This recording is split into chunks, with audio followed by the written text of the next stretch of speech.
Nggih, niki kula matur suwun sanget jenengan sampun turun mriki. Ini suatu kebanggaan dan juga suatu kebahagiaan yang luar biasa damel kula lan juga damel sedaya santri sing wonten teng gubuk kula niki.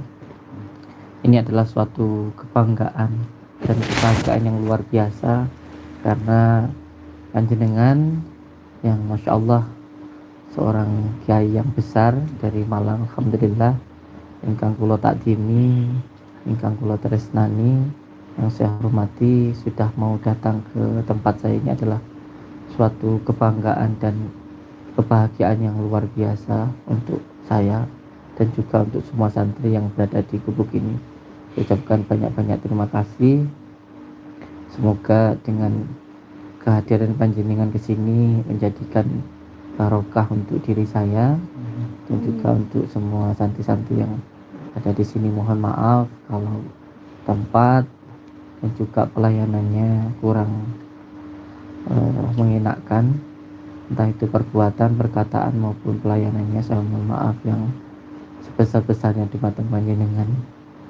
Di panjenengan jauh-jauh dari Malang nggih. Nggih, Malangnya pun di tempat ini Malangnya Gunung Kawi. Gunung Kawi. Sebenarnya insya Allah saya itu sudah berkali-kali ingin silaturahmi ke tempatnya panjenengan itu, tetapi mungkin oleh Allah belum diizinkan kan begitu. Karena ketika ke sana ada beberapa hambatan gitu. Tapi ya panjenengan entah saya yang ke sana atau ke sini, yang penting kita sudah tersambung doa, tersambung silaturahmi, walaupun mungkin jarang bertemu secara zahiriyah, tetapi secara batinnya insya Allah kita Insya Allah. tetap tersambung dengan doa begitu, insya Allah tetap tersambung insya Allah. Saya ucapkan terima kasih matur suwun sangat nih panjenengan sudah berada di tempat ini, insya Allah.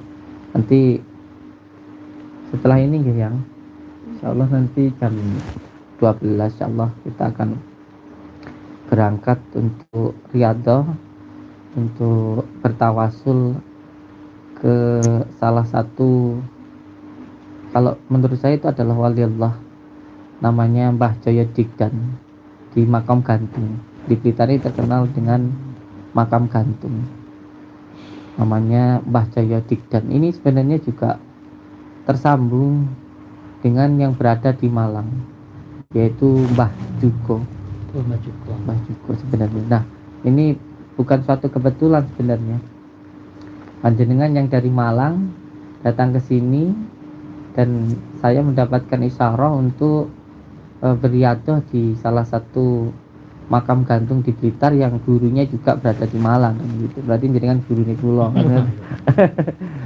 Insyaallah nanti saya akan berangkat untuk bertawasul ke makam gantung. Makam gantung ini sebenarnya ada sejarah-sejarahnya dan juga ada filosofinya yang berada di makam gantung ini. Karena menurut dari masyarakat bahwa Mbah Jaya Digdan ini dulunya mati hidup lagi, tapi bukan berarti tidak bisa mati, tetapi ketika sudah meninggal lalu diletakkan di tanah hidup lagi. Setelah itu meninggal lagi beberapa hari, lalu beliau dikuburkan hidup lagi sampai berkali-kali.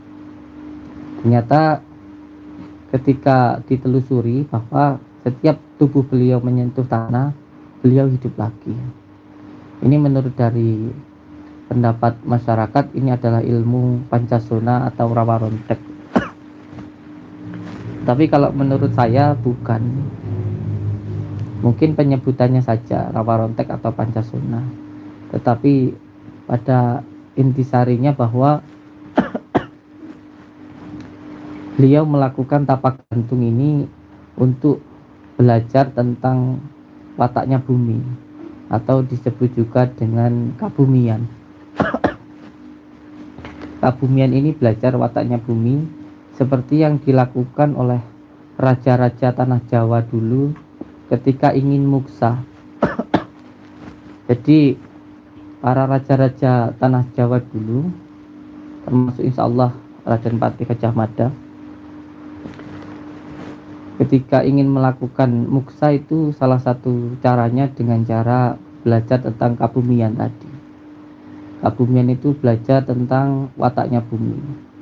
Bumi itu ketika diinjak maka semakin subur, ketika dilempari kotoran juga semakin subur begitu. Nah, ini adalah proses untuk muksa. Muksa itu adalah suatu amalan atau pelajaran yang tertinggi di dalam leluhur tanah Jawa dulu. Nah, untuk muksa ini yang pertama yang harus dilakukan ialah upanisa. Upanisa itu menghilangkan semua keakuan di dalam diri kita. Rumongso isone diilangno kan begitu. Jadi kalau semuanya dulunya dia seorang raja lalu menjadi tukang jual es gitu, sehingga dia menghilangkan kesombongan yang ada di dalam dirinya. Ini juga untuk santri-santri yang di sini, bahwa saya nggak peduli panjenengan itu di rumah jadi orang kaya, anaknya mama atau apapun, di sini ya jadi tukang nata sandalnya tamu pasien kan begitu, untuk menghilangkan kesombongan di dalam diri. Ini disebut dengan upanisa. Setelah belajar tentang upanisa lalu belajar tentang kabumian atau belajar tentang wataknya bumi tadi. Bumi itu semakin diinjak semakin subur, dilempari kotoran juga semakin subur. Walaupun diinjak, walaupun diberikan kotoran, tetapi tetap menumbuhkan tumbuh-tumbuhan dan juga makanan. Padahal diinjak-injak dan diberikan kotoran. Ikhlasnya luar biasa tanah ini. Setelah kabumian lalu upawasa. Upawasa itu tidak menyentuh wanita, tidak makan, dan juga tidak minum.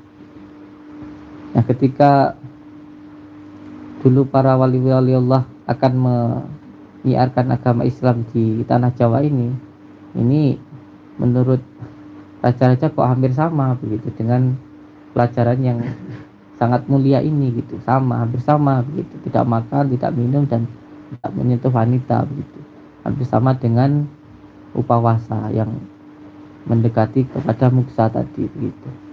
Jadi insya Allah nanti kita ke sana makamnya Mbah Joyo Diken, karena saya mendapatkan isyarah untuk riyadhah di sana gitu. Nah, Mbah Joyo Diken ini katakan punya ilmu rawa rontek atau apa begitu. Kalau menurut saya beliau itu adalah seorang sufi yang karena sangat takdimnya terhadap bumi, sehingga ketika menyentuh bumi maka sakitnya sembuh dan tubuhnya pun, dirinya pun hidup kembali gitu.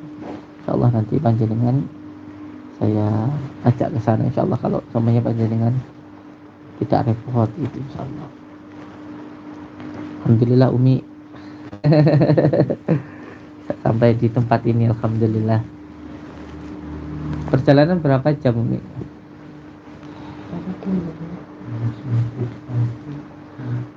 Hampir 3 jam ya, insyaallah. Alhamdulillah. Bisa minta bantuannya panjenengan, minta doanya panjenengan, minta bantuan kekuatan batin panjenengan, supaya saya tidak punya kekuatan apa-apa, ini diberikan kekuatan oleh Allah. Dan insyaallah saya pun juga ya doa bareng-bareng, insyaallah ya, alhamdulillah, terima kasih banyak. Ini sudah disambut ya, sudah diterima dengan baik. Nah, beberapa hari ini saya pun juga dapat isyarah Gus untuk segera menemui jenengan. Ternyata beliau sedang sakit saat ini, kita doakan bersama-sama. Mudah-mudahan Allah sehatkan beliau, Allah panjangkan usia beliau. Amin. Karena banyak sekali yang masih membutuhkan beliau, insyaallah. Terima kasih banyak kepada Abu Samsudin, juga keluarga Umi, nggih. Santri, alhamdulillah bisa kepanggih di sini. Amin. Niku terus pundi gimana Gus ceritanya kemarin itu Gus? Iya. Sampai sempat dikalahkan gitu. Iya. Atau ngalah nopo terus Bu? Iya, kalah kan. Jadi memang tapi kalah tapi tidak menyerah gitu saja. Dan pas sakit insya Allah kalau sudah disandingi sembuh insya Allah. Oh, gitu. Kekuatannya deh.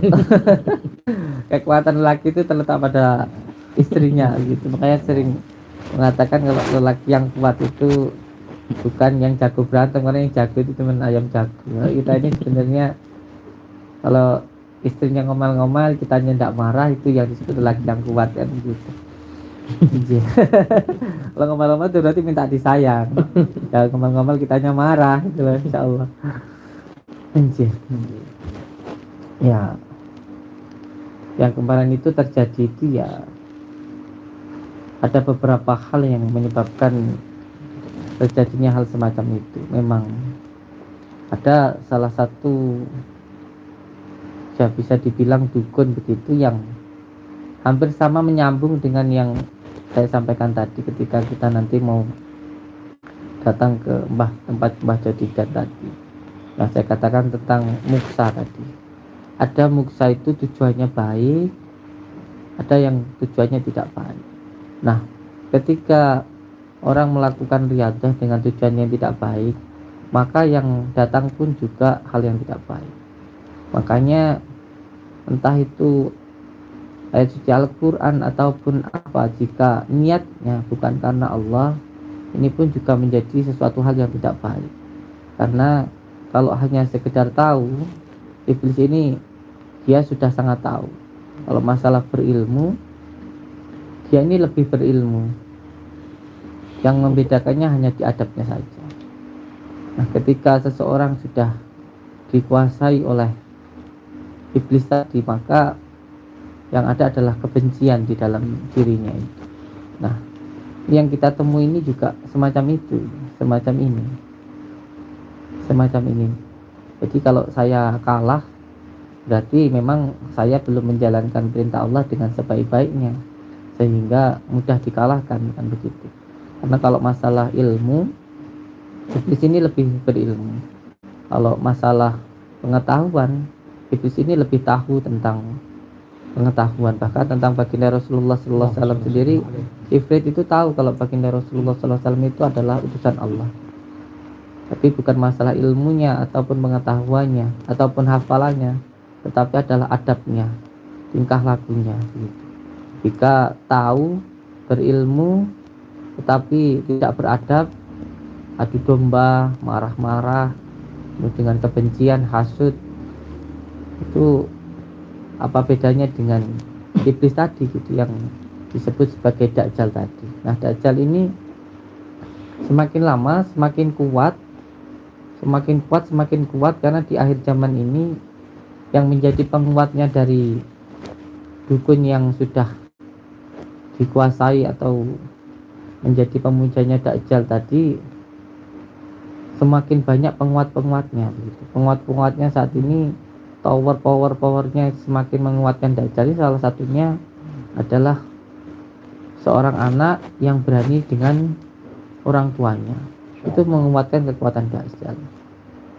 Terus seorang istri yang berani dengan suaminya, wanita suka dengan wanita, atau lesbi, seorang laki yang suka sama lelaki, perempuan yang sudah hilang malunya. Ini apabila terus dilakukan, maka akan semakin menguatkan munculnya kekuatan Dajjal tadi. Sehingga sebenarnya semuanya tergantung pada umat ini bagaimana ke depannya. Tinggal tergantung bagaimana umat ini, karena sejatinya jagat ini nggak akan kiamat kalau umatnya taat. Tapi kalau umatnya sendiri rusak, maka ya dunia ini akan cepat kiamat. Jagat kiamat atau tidak itu tergantung pada umat. Dia, saya minta juga bantuannya panjenengan untuk bareng-bareng lah kita mendoakan umat dan juga mensiarkan dan juga membenarkan, menasihati, memperbaiki umat ini supaya jagat ini tidak kiamat gitu. Ini tugas-tugas kita semuanya sebenarnya. Kita sebagai pemimpin, memimpin atas diri kita, pemimpin keluarga kita, memimpin istri kita, bahkan memimpin diri kita sendiri, supaya bagaimana agar kekuatan Dajjal ini, kekuatan setan ini tidak semakin kuat, supaya dunia ini tidak kiamat gitu, jagat ini tidak kiamat gitu. Mohon bantuan panjenengan lah, insyaallah. Kula sing bantu. Insyaallah, alhamdulillah panjenengan bikin berikin ini insyaallah luar biasa sekali. Penyemangat damel kula ini. Subhanallah. Kewajiban sama muslim. Insyaallah. Perintah Rasulullah Nggih. menjenguk yang sedang sakit, terutama saudara-saudara muslim juga. Insyaallah. Apa di area Jawa itu mereka sudah mengerti ya bahwa junjungannya itu akan lahir gitu, Gus, akan muncul lah Dajjal laknatullah. Ini sebenarnya tanda-tanda kiamat ini sudah muncul sebenarnya. Tanda-tanda kiamat sudah muncul dari beberapa waktu yang lalu. Dimulai dari sungai yang berada di Timur Tengah yang dikatakan baginda Rasulullah sudah mulai mengering. Danau Tiberias. Iya, terus di Timur Tengah terutama di Arab sudah ada bangunan yang tinggi-tinggi menjulang. Setelah itu tumbuh-tumbuhan yang harusnya tandus sudah sangat subur dan sebagainya. Ini sebenarnya sudah menjadi isyarat. Tapi yang lebih berbahaya lagi sebenarnya adalah tentang umat tadi sebenarnya. Kalau tanda-tandanya insya Allah selagi umatnya ini masih memperbaiki diri, sejatinya tidak akan kiamat kalau umatnya masih mau taat. Ini tugas-tugas kita gitu. Dan kekuatan Masya Allah ini mungkin panjenengan melihat ini adalah sebagai bentuk tontonan lah, hiburan lah begitu buat panjenengan semuanya. Dan saya katakan iya, jadikan ini sebagai tontonan dan juga hiburan. Tetapi demi Allah, ini sebenarnya memang terjadi di saat ini. Di saat wanita sudah hilang rasa malunya, dan di saat istri-istri sudah berani sama suaminya, di saat wanita suka sama wanita, lelaki suka sama lelaki, anak sudah tidak berbakti, sudah berani sama orang tuanya, orang tua sudah durhaka kepada anaknya, dalam arti bayi dibuang di tong sampah. Itu kelakuan apa? Nah, itu adalah kelakuan Dajjal. Nah, apabila ini terus dilakukan, maka sudah pasti ini sudah muncul Dajjal-Dajjal seperti ini di situ. Nah, Dajjal-Dajjal yang ada di dalam diri kita ini jangan sampai semakin membesarkan begitu. Karena suatu hal yang buruk pasti akan mendatangkan keburukan atau kehancuran tadi. Masya Allah. Ini memang luar biasa. Mungkin di akhir zaman modern seperti ini orang mengira tidak mungkin lah menggunakan kekuatan dukun dan lain sebagainya. Tetapi di dunia nyata, di aslinya banyak sekali orang-orang yang sudah di zaman modern ini tetap menggunakan kekuatan dukun. Dan ini menjadikan pelajaran untuk saudara-saudaraku semuanya yang apabila bisnis sedang sepi, ingin menghancurkan musuhnya, suka dengan orang lain ataupun sakit hati, jangan sampai menggunakan atau meminta bantuan dari dukun santet. Secara otomatis kalau panjenengan minta dukungan atau bantuan dari dukun santet menjadi pengikutnya, akidahnya sudah hilang. Hilang sudah. Suatu ini nanti yang akan menjadi pengikut-pengikut Dajjal gitu. Hati-hati sekali.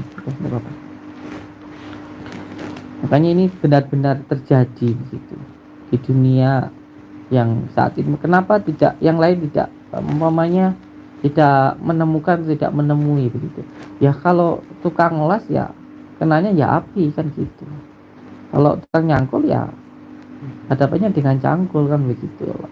Dunia gaib ya hadapannya dengan gaib begitu. Jadi ini pelajaran lah untuk saya minta untuk yang lain. Kalau sakit hati ya diterima dengan tenang saja. Kenapa? Karena ya setiap seseorang itu pasti mau diuji kan begitu.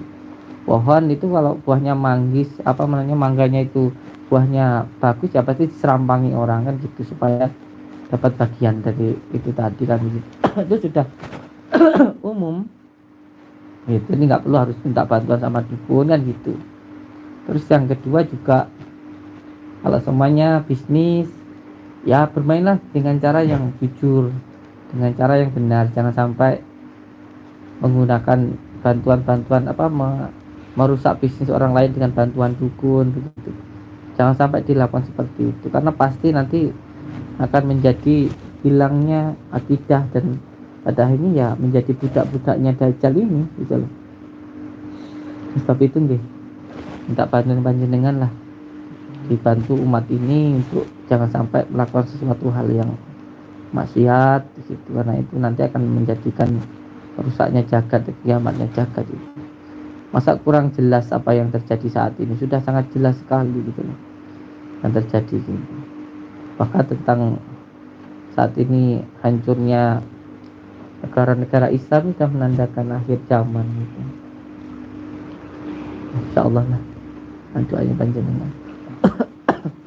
Yang penting apa yang baik yang bisa kita lakukan, ya kita lakukan yang terbaik itu yang bisa kita lakukan. Tidak usah bingung, tidak usah susah tentang pendapat orang mau bagaimana. Yang penting apa yang kita lakukan, ya kalau menurut kita itu baik, ya kita lakukan.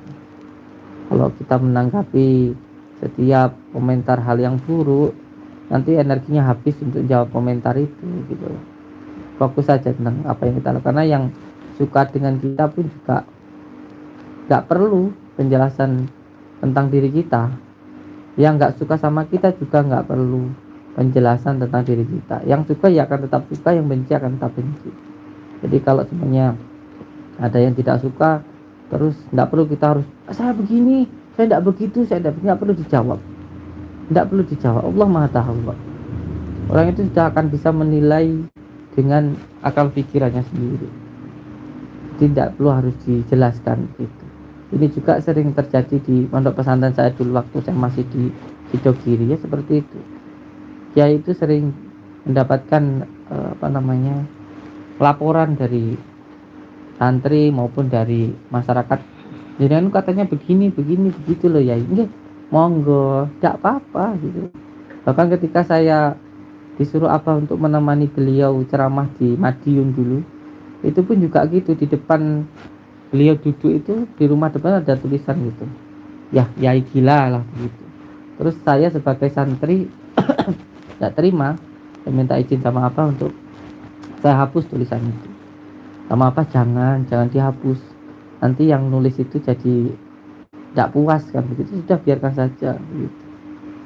Nah ini yang semoga saja ada bantuan-bantuan juga dari yang lainnya begitu ya, dari siapapun monggo gitu. Insyaallah saya terima gitu, insyaallah, untuk memperbaiki umat, untuk mengingatkan umat yang gitu. Sudah bukan menjadi sesuatu hal yang rahasia lagi kalau banyak sekali, bukan hanya di Indonesia sebenarnya. Saya katakan demi Allah sebenarnya ini bukan untuk konten atau apa. Kita ini juga sering dijajal dari India gitu, ada yang jajal dari mana-mana itu ada. Afrika Dijajal itu. Jadi ya ternyata yang menggunakan ilmu seperti ini juga banyak gitu loh. Di mana-mana itu ada, dan sudah bukan menjadi rahasia lagi. Orang-orang sekarang banyak yang datang ke dukun untuk hal yang semacam itu tadi, untuk menyingkirkan lawan bisnisnya, untuk nyakitin orang, itu banyak. Dan semoga dengan adanya tontonan ini bisa menjadi tuntunan lah, jangan datang ke situ, rugi dunia akhirat itu. Kalau mau bisnisnya baik, tidak perlu jatuhkan yang lain pakai hal macam-macam. Juga jangan, kalau mencakit hati tidak perlu dibalas dengan menyantet ataupun melakukan apa begitu. Ya mohon doanya saja lah, dibantu insyaallah. Alhamdulillah ada Yai Gus Idris ya yang datang ke sini, alhamdulillah. Padahal beliau ini kan orang besar. Beliau ini kan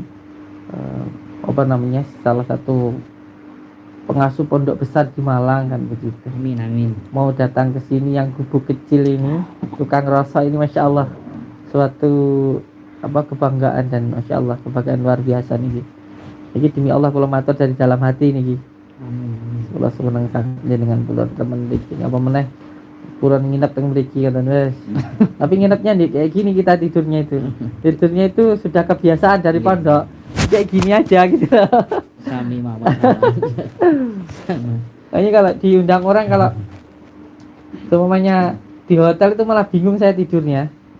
Malah kalau diundang diajak tidur di kuburan apa di hutan itu malah saya senang gitu lah. Sebenarnya aslinya begitu. Kalau di ada hotel bingung nggak bisa tidur. Ya, Nggak bisa tidur ya.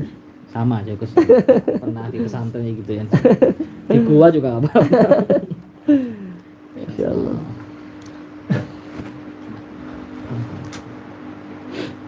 Insya Allah nanti sarang-sarang kali pula niki mengke riada teng nenangkeun jumeneng niati teng makome Mbah Joyo Dikdan ya teng. Memang malam ini saya libur gitu ya, untuk istirahat dulu gitu. Nah istri sudah nangis-nangis. Istri jangan berangkat kecapean. Istirahat dulu ya istirahat. Alhamdulillah juga tadi dari Polsek ke sini tadi alhamdulillah banyak yang mendoakan alhamdulillah. Insyaallah kabul. Insyaallah 41 orang aja kabul apalagi banyak. Panjenengan ketika di rumah situ tahu gitu ini Gusnya ini sedang gitu. Kapan jenengan ngetos ini? Tadi sore itu. Oh tadi sore. Langsung telepon jenengan. Ya, Ya cari anak santri itu. alhamdulillah. Masya Allah. Umi sehat Umi. Jenengan yang doakan sudah banyak 800.000 lebih nanti yang doakan. Amin amin. Amin. Berkait panjenengan datang ke sini nih. Insyaallah. Ih, kata nih tempatnya Insyaallah. gubuk. Karena ini tempat rosak sebenarnya sini.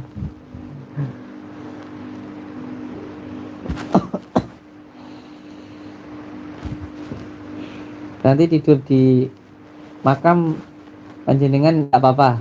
Oh, enggak apa-apa. Umi tidur di makam Umi. Yang penting ada kopi ya.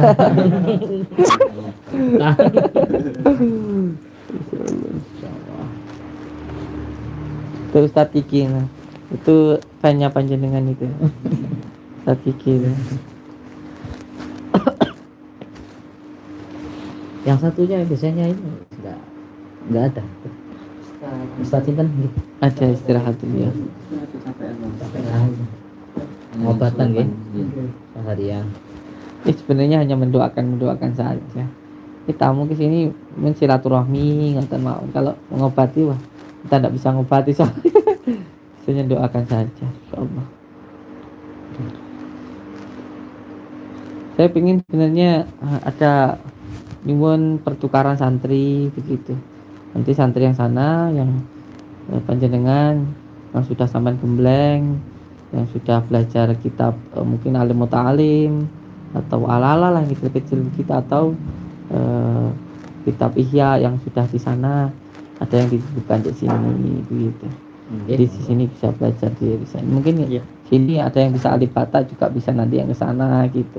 Atau Ustaz ini senyum-senyumnya taruh di sana ya. Dapat pertukaran santri. Insyaallah. Sampai sambung. Nggih.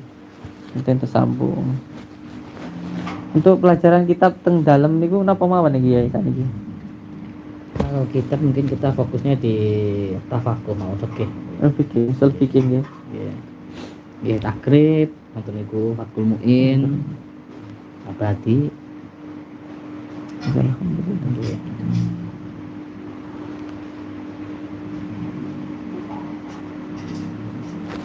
Alhamdulillah. Padahal.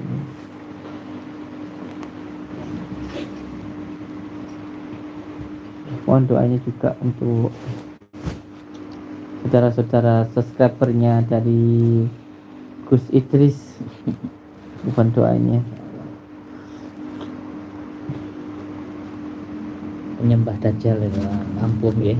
Kekuatannya itu seperti apa Gus, mungkin bisa digambarkan Gus, Iya, kalau dalam segi goibiyahnya dari kanuragan. iya. Yang pertama itu dari bangsa Abdul Jumud yang pertama yang di depan. Kalau insya Allah dengan Hiji Jafar Shodiq itu sudah mampu untuk di situnya, tetapi untuk yang ke dalamnya ternyata tidak bisa hanya dengan bacaan maupun dengan hafalan. Untuk yang di dalam saya juga ya lumayan kaget kan begitu. Celestial tuh. Iya, Ya. dalam arti harus benar-benar menekan nafsu lawamah, sutiyah, amarah yang ada di dalam diri kita gitu. Sebab mereka itu mengetahui tentang hal-hal yang kita kerjakan gitu, yang ada di dalam hati kita. Nah, ketika ada lubang itu mereka masuk. Jadi dimulai dari marah, mereka bisa mancing marah kita itu. Jadi sama sebenarnya seperti ketika sihir atau santet itu masuk. Jadi jalan masuknya sihir itu mereka tahu masuk. Jadi pertama jalan masuknya sihir itu marah. Dan kedua itu was-was. Mereka bisa untuk memancing dari situ, dari was-was. Terus yang ketiga itu sedih. Makanya sebenarnya orang itu, saya sendiri iya bilang untuk melawan santet itu nggak perlu ilmu macam-macam. Yang penting bisa menghilangkan jalan masuknya tadi itu, marah, was-was, yuwas wisu fisiturinas, dan yang ketiga itu adalah sedih. Kalau ketiga hal ini bisa dihilangkan, itu insya Allah santet seperti apapun tidak bisa masuk. Celah itu. Iya. Nah, jalan utamanya orang yang nggak bisa disantet ini tadi. Nah, ini bisa dihilangkan dengan satu hal, syukur. Makanya orang yang senang itu, orang yang senang, yang gembira, suka senyum, peringas-peringas kayak saya ini. Ibadah ya. Iya, orang yang bahagia itu nggak bisa disantet itu sebab itu tadi. Ya ada ketiga hal itu tadi. Nah, ketiga hal itu tadi bisa senang tadi itu, bisa hilang tadi itu. Hanya jalannya satu, dengan syukur itu tadi. Nah, mungkin syukur saya kurang, tindakan saya masih banyak yang tidak benar, kepancing sedikit masih marah, ada juga rasa takutnya, mungkin takut ninggalin istri atau mati atau sebagainya, atau juga mungkin saya masih ada sedihnya ketika sakit, sedih padahal sehatnya 10 tahun, sakitnya 1 menit ya sedih kan gitu. Ya itu menjadi jalan masuknya tadi itu. Ya mungkin ya kita pasrahkan sajalah sama Allah. Apa yang penting kita lakukan, yang bisa kita lakukan. Kalah ya wis rapopo. Serapopo kalah, penting tetap ikhtiarnya, tetap usahanya saja. Ya mungkin cuman bisa minta bantuan dari, terutama dari umat lah, dari masyarakat ini ya. Kalau memang niat membantu ya tolong jangan dilakukan hal-hal yang saya sebutkan tadi itu gitu. Ya dimulai dari keluarga kita, dimulai dari diri kita begitu. Ditata begitu. Insyaallah nanti kekuatan dari iblis ini nanti insyaallah akan menurun begitu. Insyaallah. Karena powernya atau makanannya ya sebenarnya dari diri kita sendiri. Dari masyarakat, dari umat ini sendiri powernya atau makanannya itu. Insyaallah. Monggo Gus. Enggak diminum. Ini ngomong saya sampai saya lupa ini insyaallah. Diminum Umi. Iya. Izin Gus nggih. Siap. Sedotannya Ustaz. Sampun. Siap. Saya kedatangan Gus Titi langsung sehat ini. Kayak kita kasih vitamin gitu, langsung sehat ini insyaallah ini. Alhamdulillah. Dan tidak aras-arasan lagi. Insyaallah. Apalagi dengan doa beliau ini insyaallah. Enggak jeruknya. Nggih.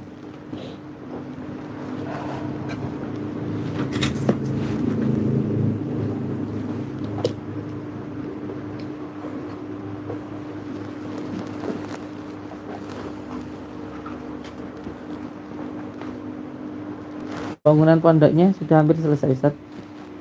Masih kurang lebih ya 90%. Alhamdulillah. Panjungannya mau Nyai. Insyaallah. Berkelanjutan. Terus dilanjutkan. Nggih. Lanjutkan. Mudah-mudahan berkahnya silaturahim Amin. pintu rezeki. Amin amin. Allah dimudahkan. Amin amin. Ini matur suwun sangat ini panjenengan sudah mau datang ke sini. Tentunya ini juga berkat doa dari subscriber dari Insyaallah. yang mendoakan panjenengan mungkin untuk ya harus datang ke sini gitu. Ini juga bukan suatu kebetulan panjenengan datang ke sini, sebenarnya sudah diatur oleh Allah. Insya Allah. Ya, memang kewajiban. Insya Allah, insya Allah. Kewajiban bagi saudara muslim kita Insya Allah, insya Allah. harus bergegas ketika melihat saudaranya sakit. Terutama subscriber saudara Islam, akun Amin, muslim amin, amin. harus silaturahim, hobi silaturahim, apalagi menjenguk yang Insya Allah, saudaranya insya Allah. sakit. Insya Allah.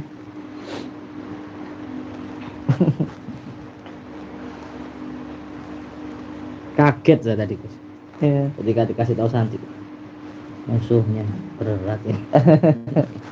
Iya, saya baca sana baca Ustaz. Insya Saya Allah. baca hijab sakron, sana baca hijab sakron. Saya hijab Masya baca, Allah. beli baca hijab cepat sodik. Masya Allah. Jadi kalau masalah bacaan mereka sangat paham, bahkan mungkin lebih fasih ke saya daripada saya. Memang saya ini basicnya pesantren, tapi di pesantren saya itu tidak pernah ngaji Ustaz. Ngurusin orang gila. Jadi kadang kalau kita mandiin orang, habis mandiin, tempatnya dikencingin gitu. Ya gitu-gitu aja kerjaannya di pondok itu. Nah ternyata ketika kita bacakan ayat-ayat Allah, mereka juga bisa membacanya itu begitu loh. Dan masya Allah sangat dahsyat sekali. Karena apa? Karena masalah bacaan mereka lebih hafal, lebih fasih begitu. Iya. Masalah kesaktian, saya akui mereka lebih sakti daripada saya Ustaz. Lebih hebat lah itu daripada saya. Tetapi kan itu sebenarnya kalau menurut saya seperti tipu daya begitu. Makanya juga kepada umat hati-hati, jangan tertipu dengan kesaktian. Karena kalau masalah kesaktian ini bukan menentukan sebuah kebenaran begitu. Bisa jadi itu adalah istijab begitu, untuk ujian kepada kita begitu. Bahkan saya pernah membaca di beberapa hikayat itu bahwa kalau langsung dajalnya itu sendiri bisa tanaman tempat yang dulunya tandus menjadi sangat subur. Jadi pengikutnya itu tempatnya itu subur, nanti yang tidak ikut menjadi tandus begitu. Bahkan bisa mengobati penyakit dengan seketika. Bahkan bisa nah itu magicnya luar biasa. Nah, itu luar biasa. Maka jangan terpengaruh dengan kesaktian itu. Maka ketika seseorang panjenengan melihat seseorang itu sakti, jangan langsung gumun atau heranan begitu. Dilihat di dalam syariatnya dulu. Ini penting syariatnya, di dalam sholatnya, di dalam adabnya, di dalam tingkah lakunya. Ini penting sekali untuk dilihat begitu. Walaupun hebat seperti apapun, kalau tidak sholat ya jangan diikuti begitu. Karena kesaktian tidak menentukan apakah itu hak atau batil begitu. Nah ini yang menarik Gus, kadang orang yang kebanyakan datang ke kita itu karena yang dilihat itu saktinya di YouTube. Nah, insya Allah. Jadi kan orang niatnya sudah melenceng ya, karena kesaktian bukan mendapatkan ridho Allah, bukan pengen belajar syariat. Iya. Ya itu niat itu penting yang dinasehati subscriber kita itu. Biar nggak salah niat. Nama itu niat. Insya Allah, insya Allah. Ya, karena memang kita hanya bisa mendoakan saja. Ya sering saya sampaikan bahwa jadikan tontonan itu sebagai tuntunan, diambil sesuatu hal yang baik, yang buruk dibuang. Niatkan saja untuk menyambungkan tali silaturahmi, mencari ridha Allah. Orang silaturahmi itu sudah mencakup semuanya, menghilangkan bala, mengobati penyakit, menambahkan barokah di dalam hidup, sudah tercakup semuanya. Ini kalau tujuannya kesaktian ya pasti kecewa itu pasti. Ini tidak ada orang yang sakti, itu tidak ada. Orang yang sakti itu yang sabar itu sebenarnya. Insya Allah. Kalau datang minta didoakan itu benar, ya. Karena memang kita saling mendoakan dan begitu. Nah itu yang disampaikan beliau nasihatnya. Pasti kecewa kalau niatnya cari kesaktian, niatnya silaturahmi. Insya Allah nggak akan pernah kecewa. Karena yang disampaikan sabda Rasulullah, perintah Rasulullah. Rasulullah nggak pernah memerintahkan suruh sakti. Niatnya biar nggak keliru. Insya Allah, insya Allah.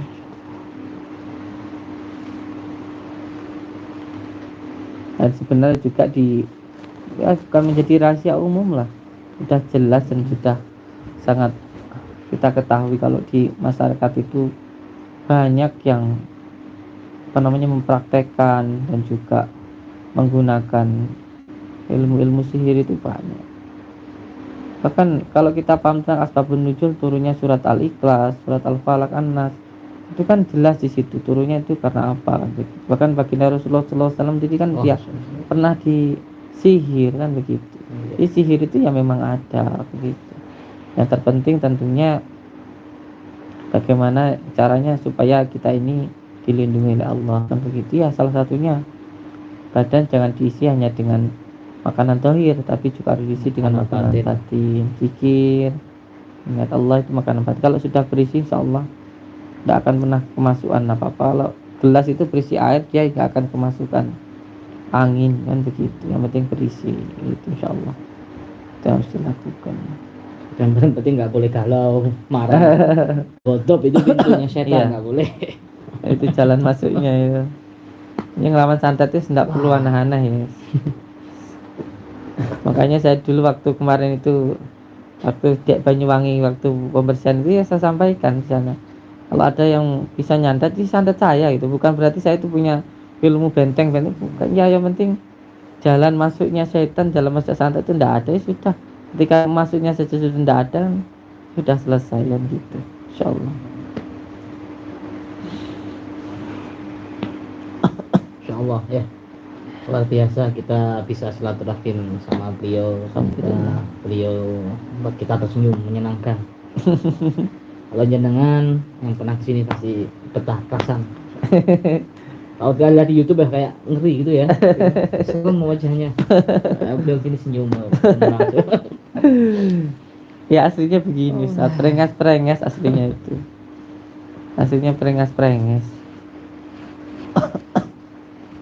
Ya diambil saja hikmahnya, iktibarnya, suatu hal yang baik saja. Kalau ada yang buruk ya ditinggalkan kan begitu.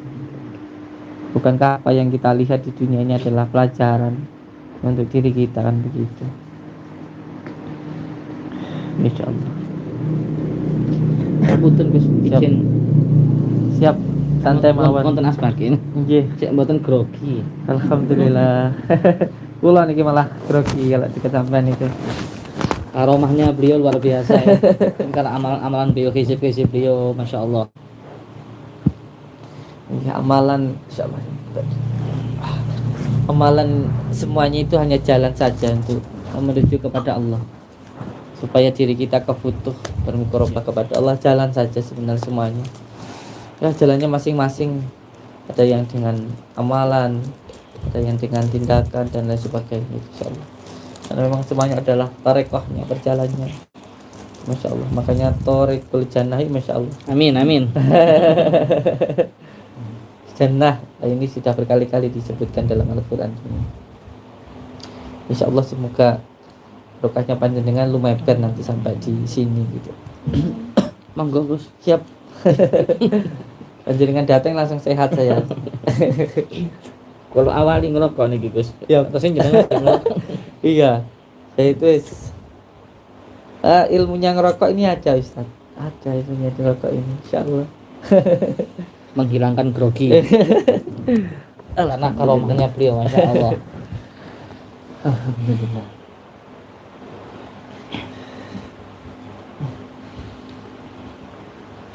Sempat menggemparkan tadi ya kita ketika melihat tentang Dajjal. Kita tahu sendiri bahwa Dajjal ini magicnya yang luar biasa.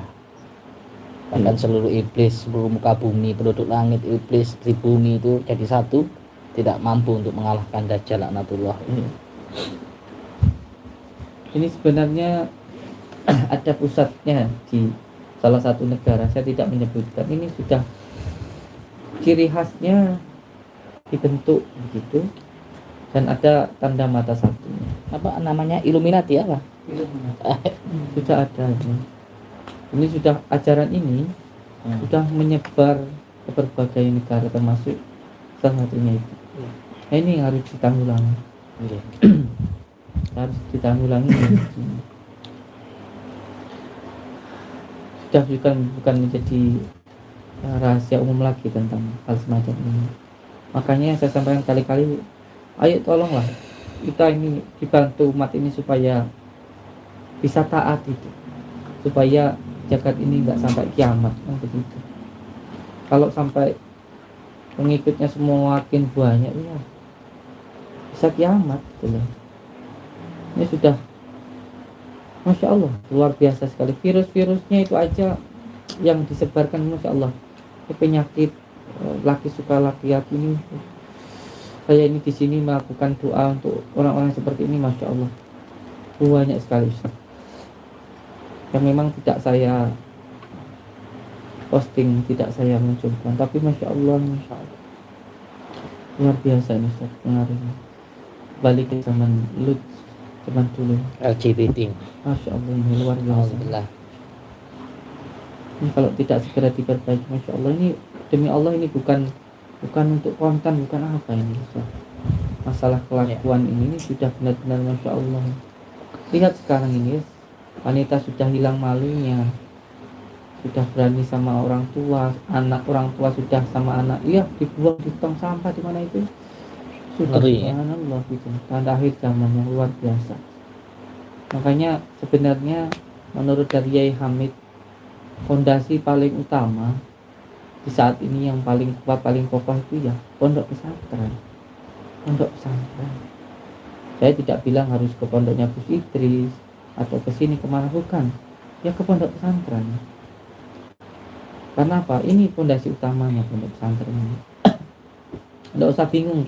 Nanti sampai takut mau jadi apa atau takut nggak jadi apa-apa. Nggak usah bingung. Demi Allah saya itu dulu itu nggak pernah mikir kok pengen jadi apa, terus nanti takut nggak jadi apa. Enggak. Kerjaan saya cuman ngurusin orang-orang gila itu, cuman mandiin orang gila, nyuci kaki, nyuci sandalnya kiai, itu saja. Masya Allah barokah ya Gus. Ya alhamdulillah lah, bagi saya ya, sudah luar biasa begitu. Saya ini, saya katakan kan saya kan anak SD S1 saya itu ya. Itu pun kemarin juga diundang untuk melakukan pengobatan di salah satu RSUD di Pamekasan. Itu beliau itu dokter loh, ya kan? Ya kita ini cuma apa anak SD gitu. Alhamdulillah ya. Makanya saya pikir ya, nggak usah mikir santri ini nanti jadi apa takut itu. Insya Allah, Insya Allah, Insya Allah. Nanti dijadikan apa-apa lah sama Allah itu, Insya Allah. Ya mohon doanya kajiannya. Saya juga jadi kepikiran beliau. Obat buahnya Umi.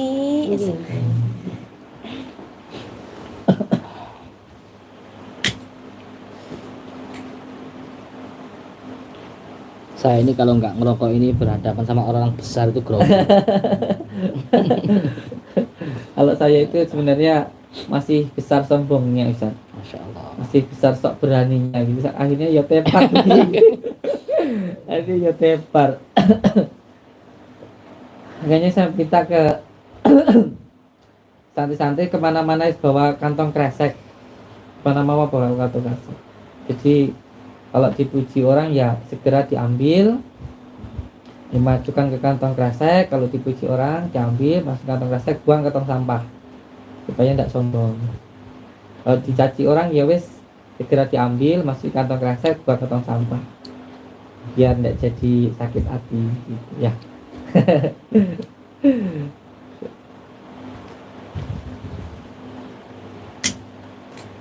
Oke, untuk di channel ini sudah cukup. Saya nanti persiapan kita untuk ke makom karena ya nanti kita bertawasul di makomnya Mbah Jaya Dibdan insyaallah nanti.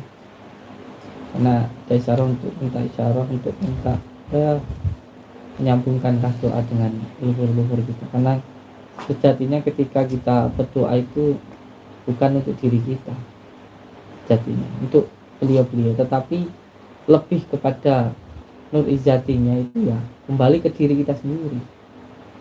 Jadi kita seperti mendoakan orang-orang lain, tapi sejatinya itu untuk mendoakan diri kita sendiri. Doakan orang tua, mendoakan leluhur, itu untuk kebaikan diri kita sendiri, insyaallah.